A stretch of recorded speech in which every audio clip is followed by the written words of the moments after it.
வணக்கம் மக்களே. இந்த வீடியோவில் என்ன சொல்ல போகிறேன் அப்படின்னா, என்னுடைய அப்பா பட்ட கஷ்டங்கள் நான் கண்ணார பார்த்து அவங்க எப்படியெல்லாம் கஷ்டப்பட்டாங்க. அப்போ எனக்கு தெரிஞ்சுக்கல அவளுக்காக. இப்போ நான் அதை நினச்சி பார்க்குறப்ப ரொம்ப கஷ்டமான ஒரு வேலை. விவசாயம் தான் பார்த்துக்கிட்டு இருந்தாங்க.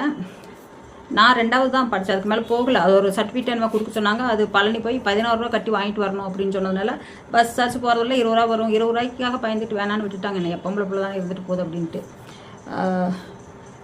அண்ணாவும் 2 பேரும் 10th வரைக்கும் படித்தாங்க. அவங்க போய்கிட்டு இருந்தாங்க. அவங்களுக்கு படிப்பறிவு இல்லாட்டியும் அதை அவங்க எங்களைய படிக்கணும்னு ஒரே இது அம்மா முயற்சி நல்லாவே அந்த இதில் அம்மா தான் ரொம்ப கஷ்டப்பட்டு பசங்களை படிக்க வைக்கணும் அப்படின்னு பண்ணாங்க. எங்கள் அப்பா வேணான்னு தான் சொல்லிக்கிட்டு இருந்தார். பிள்ளைய படிக்கலைன்னா நம்ம கஷ்டப்பட்ட மாதிரி அதுவும் போடும் அப்படின்னு அம்மா கொஞ்சம் படிக்க வச்சுட்டாங்க. அப்பா வேலைக்கு போவார். வீடு கட்டுற வேலையெல்லாம் இருக்குல்ல, பில்டிங் கட்டுவாங்கள்ல, அந்த வேலை செய்வார். கொத்தனார் வேலை சொல்லுவாங்கள்ல, கொத்தனார் வேலை அவ்வளோ நுணுக்கமாக செய்வாராம்மா.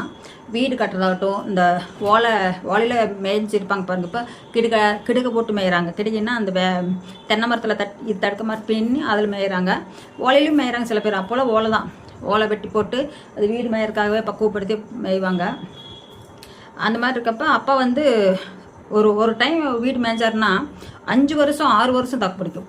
ஒரு டைம் மேய்ஞ்சிட்டாருன்னா அப்படி அந்தளவுக்கு நுணுக்கமாக செஞ்சுருக்காரு. அதனால் நிறைய மழை பேஞ்சிச்சுன்னா போதும், பருவமழை ஃபஸ்ட்டு மழை பேஞ்சிச்சுன்னா நிறைய உட்காந்துக்குவாங்க.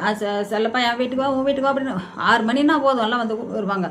பால் கொண்டு வருவார் அப்பா. கொண்டு ஊற்றிட்டு 7 7:30 வருவார். எடை கொண்டு ஊற்றிட்டு வருவார். அப்போ அவங்களாம் வெயிட் பண்ணிக்கிட்டே இருப்பாங்க. அப்போ கேட்டாருன்னா எனக்கு வா முன்னாடி, உனக்கு வா முன்னாடி, இது மாதிரி நான் தாப்பா ஃபஸ்ட்டு கூப்பிட்டேன். என்ன மேய்ஞ்சிட்டு போயிருப்பா, கொஞ்சம் தான் இருக்குதும்பாங்க. அப்புறம் இந்த ஆட்டுக்குட்டிலாம் செம்பிளி குட்டிலாம் மேய்ச்சி இது பண்ணுவாங்க பாருங்கள். அந்த இதுலேயுமே அந்த குட்டியை நிற்கிறக்காக அந்த இது அதுவெல்லாம் ஒழுகுது, அதை மட்டும் சின்னது தான் மேய்ச்சி கொடுத்துட்டு போ அப்படிம்பாங்க. ஆடுகள்லாம் நிற்கிறதுக்கு குட்டியை அடைச்சி வைக்கிறதுக்கு மாதிரி எல்லாமே பண்ணுவார். அதனால் முடிஞ்ச வரைக்கும் சாயந்தரம் வரைக்கும் செய்வார். இங்கே தோட்டத்தில் மழை பெஞ்சிச்சுன்னா இங்கே தோட்டத்தில் வெள்ளாமை வைக்கணும். மாட்டுகளுக்கு தேவனை வேணும்ல, சோளம் கம்பு ஏதோ ராகி இதெல்லாம் நடுவாங்க. அதையும் பார்க்கணும், அங்கேயும் பார்க்கணும். எங்கள் அம்மா என்ன பண்ணுவாங்கன்னா, எங்கள் அப்பா போயிட்டாலும் எங்கள் அம்மா இந்த வேலைகளெல்லாம் பார்ப்பாங்க. ஆள் விட்டோ இல்லை அம்மா முடிஞ்ச வரைக்கும் அம்மா ஒரு ஆள் 2 ஆள் விட்டு அப்படி செய்வாங்க கூட. சோளம்லாம் விதைச்சிட்டு போயிட்டாங்கன்னா அம்மா அதை பார்த்துக்குவாங்க. எப்படி பண்ணுறது என்ன அப்படின்ட்டு எருமெல்லாம் மேய்ச்சி கட்டுறது, தண்ணி ஊற்றுறது அதெல்லாம் பார்த்துக்குவாங்க. சாயந்தரம் ஒரு 6 மணி 6:30 தான் வருவாங்க.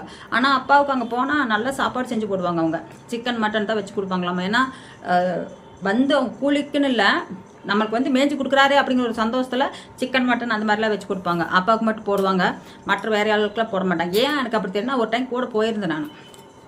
போங்காட்டி அப்பாவுக்கு நிறைய ஆள் வேலை செஞ்சாங்க. அவங்களுக்குலாம் போடல, எங்கள் அப்பாவுக்கு மட்டும் உள்ளே போட்டாங்க. அப்போ என்னையும் கூப்பிட்டாங்க, வாமா சாப்பிட்லாம் அப்படின்ட்டு. எனக்கு கொஞ்சம் போட்டு கொடுத்தாங்க, அது போதும் சாப்பிட்டு வந்தேன். அவங்க வெளியில் இருக்கவங்களாம் கேட்டாங்க, என்ன குழம்பு நல்லா இருந்துச்சா அப்படின்ட்டு. அது மாதிரி அப்பாவுக்கு மட்டும் ஸ்பெஷலாக போட்டாங்க அப்படின்ட்டு. என்னென்னா இப்போ நம்ம ஒரு பெரிய ஒரு விஐபி பார்க்குறோம் அப்படின்னா அவங்களுக்கு தனி ஒரு கௌரவம் கொடுப்பாங்க. யாராக இருந்தாலும் நம்ம இருக்குதோ இல்லையோ அது வேறு பிரச்சனை. ஒரு 4 பேர் பேசுகிற அளவுக்கு இருந்தாங்கன்னா எல்லோரும் கௌரவம் கொடுப்பாங்க. அந்த மாதிரி தான் எங்கள் அப்பா. அவங்க இருக்குதோ இல்லையோ அது அப்பால்பட்ட பிரச்சனை. அப்பாவுக்கும் அந்த இடையகோட்டை வட்டாரம் ஒட்டஞ்சத்திரம் வரைக்கும் வச்சுக்கங்களேன், அது எல்லாமே அப்பா பேர் சொன்னால் தெரிகிற அளவுக்கு வாழ்ந்தாங்க. எங்கள் சித்தப்பா, எங்கள் அப்பா, எங்கள் சித்தப்பா பேரும் எங்கள் அப்பா பேர் அடிவிட ரொம்ப அந்த மாதிரி செஞ்சுட்டு வீட்டுக்கு ஒரு 7 மணி 6:00 வந்துடுவார். சாப்பிடுவார். இல்லை ஒரு காலுக்கு அங்கேயே சாப்பிட்டு கூட வந்துடுவார். இல்லைன்னா ஹோட்டலில் சாப்பிடுவாங்க. அந்த வேலைக்கு போயிட்டு வரவங்களா ஹோட்டலில் சாப்பிடுவோம், இவரும் சேர்த்து சாப்பிட்டு வருவாங்க. வந்துட்டு ஒரு 11 மணி 12 மணிக்கு தூங்குவார். வந்ததே படுத்துட்டு தூங்குவார். குளிச்சுட்டு தண்ணி காய வச்சுருப்போம். ரெடியாக தண்ணி காய் வைக்கணும். வந்ததே குளிப்பார். குளிச்சுட்டு மற்ற தோட்டத்தில் ஏதாவது தண்ணி பாய்ச்சணும், இல்லை ஏதாவது வேலை இருக்குதா, இல்லை பாத்தி பிடிக்கணுமா, மழை பெஞ்சிட்டு சோளம் விதைச்சிட்டு போயிடுவாங்க. டிராக்டர் வரும், சோளம் விதைச்சிட்டு போயிடுவாங்க. டிராக்டர் ஓலை போட்டுக்கிட்டு இருக்கு, இல்லைன்னா மாட்டில் கூட ஓட்டுவாங்க. அதை பாத்தி பிடிக்குவாங்கல்ல தண்ணி கட்டுறதுக்கு. அந்த பாத்தி பிடிக்கிறதுக்கு நைட்டில் செய்வார். நிலா வெளிச்சம் வந்துருமா, ஒரு மணி 2 மணிக்கு நிலா வெளிச்சம் வந்துருச்சுன்னு வச்சுக்கோங்களேன். எந்திரிச்சிட்டு ஒரு காலையில் விடிக்கால 4 மணி வரைக்கும் பாத்தி பிடிப்பார் தோட்டத்தில். அப்போ என்ன எங்களை எழுப்புவார் யாரோ ஒருத்தர், அம்மாவையோ எங்களையும் யாரோ ஒருத்தர் எழுப்பி. பொதுவாக என்னையா எங்கள் பசங்க நாங்கள் தான் சின்னதாங்க, அண்ணன் 2 பேரும் ஸ்கூலுக்கு போயிட்டு வருவாங்க. மெயினாக அங்கே தான் சொல்லுவார், காப்பி வச்சு கொண்டு வா அப்படிம்பாரு, சத்தம் போடுவார்.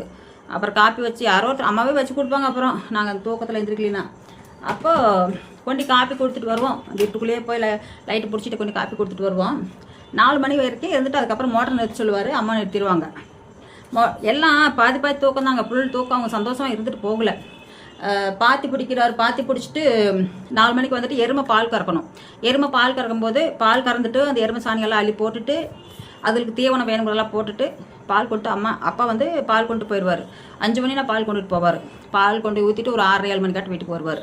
அங்கே கொஞ்ச நேரம் அரட்டை அடிச்சுட்டு வருவாங்க. இல்லை யாராவது வேலைக்கு விட்டா 2 பேசிக்கிட்டு கண்டா போதும். எங்கள் அப்பா பேர் சொல்லி எல்லாருமே நின்று பேசுவாங்க. அது ஒரு இது போதும் எனக்கு. அவ்வளோ இன்னைக்கு நினச்ச சந்தோஷமாக இருக்குது. அப்புறம் வந்துட்டு தான் அதுக்கப்புறம் வேலைக்கு போவார்.